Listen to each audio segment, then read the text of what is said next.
Galatians chapter 6 and verse 7. Be not deceived, God is not mocked. For whatsoever a man soweth, that shall he also reap. For he that soweth to his flesh shall of the flesh reap corruption. But he that soweth to the Spirit shall of the Spirit reap life everlasting. The same verses in the NLT. Don't be misled. You cannot mock the justice of the Most High. You will always harvest what you plant.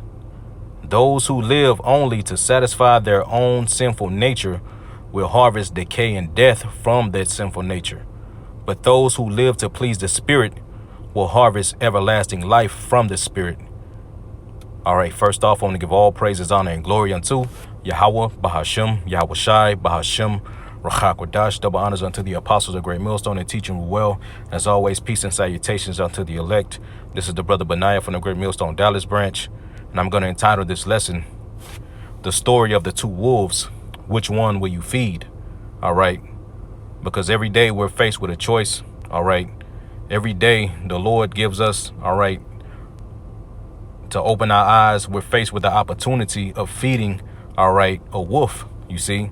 Now, if you never heard of this story before, all right, the story of the two wolves, I have it pulled up right here on Wikipedia, but you should be able to tell through the Spirit, all right, what those two wolves represent, all right. But without further ado, let's get it real quick. The two wolves, it says the story of the two wolves is a mimetic legend of unknown origins, commonly attributed to the Cherokee or other indigenous American peoples in popular retelling. The legend is usually framed as a grandfather or elder passing wisdom to a younger listener. The elder describes a battle between two wolves within oneself, using the battle as a metaphor for inner conflict. When the listener asks which wolf wins, the grandfather answers whichever one you feed. And that's true. All right. So we know through the Spirit that those two wolves represent what? All right. The flesh versus the Spirit. OK. And that's why I started out with that precept in Galatians chapter 6. All right. In verse 7 and 8. OK, because if you're sowing to the flesh, all right, if you're feeding, all right, that wolf of the flesh, you know what I'm saying? You're going to reap corruption. All right. And like it said real quick, and I'm reading the NLT once again. Galatians 6 and 8 in the NLT, it says, those who live only to satisfy their own sinful nature will harvest decay and death from that sinful nature. All right. And that wolf, that sinful nature represent that one wolf. All right. But those who live to please the Spirit, the harvest will harvest everlasting life from the Spirit. All right. And the Spirit represents that other wolf. All right. And like I said, every day we're faced with a choice. All right. The Lord puts us in certain, predicaments. All right. And that's our opportunity to feed a wolf, you see, because every day a wolf is getting fed. But it's all about which one are you feeding, you see. So going back, I want to continue on in this Wikipedia. It says, while many variations of this story exist, replacing wolves with dogs, changing the nature of the conflict, etc., the usual conflict uses imagery of white versus black, good versus evil. All right. And we know what that good represents is the Spirit, and that evil represents what? Their flesh. All right. It says, as origins cannot be credibly traced to authentic indigenous sources, the two wolf story is considered an example of folklore. But I want to grab the versions of the dog. All right, real quick. It says, there are similar stories told by a Christian minister appearing in print prior to the story of the two wolves that refer to dogs instead of wolves. And that's a lie, man. You already know Gad came with it, man. Gad came with it first. All right.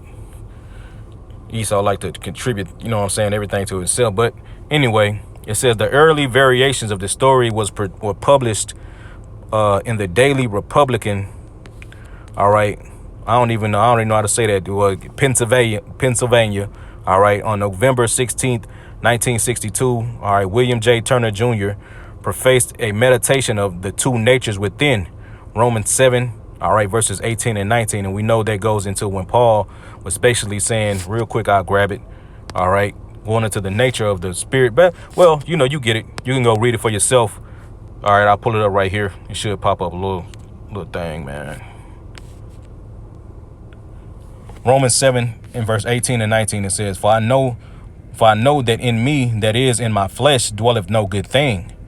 For to will is present with me,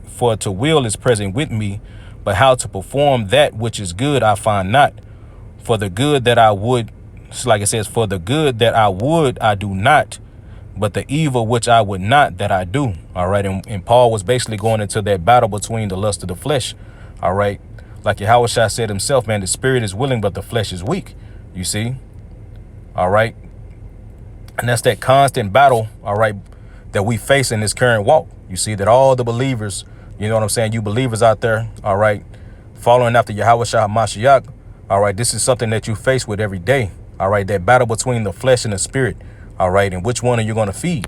You see? But going back, it says, with this illustration, it says a mountain, it's like it says a man travels through the mountains.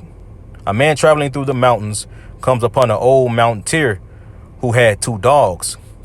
Both dogs were the same size and they fought constantly. They fought continually. Yeah. All right. That's every day. That spirit. All right. Versus the flesh. Real quick. Galatians chapter 5 and verse 16.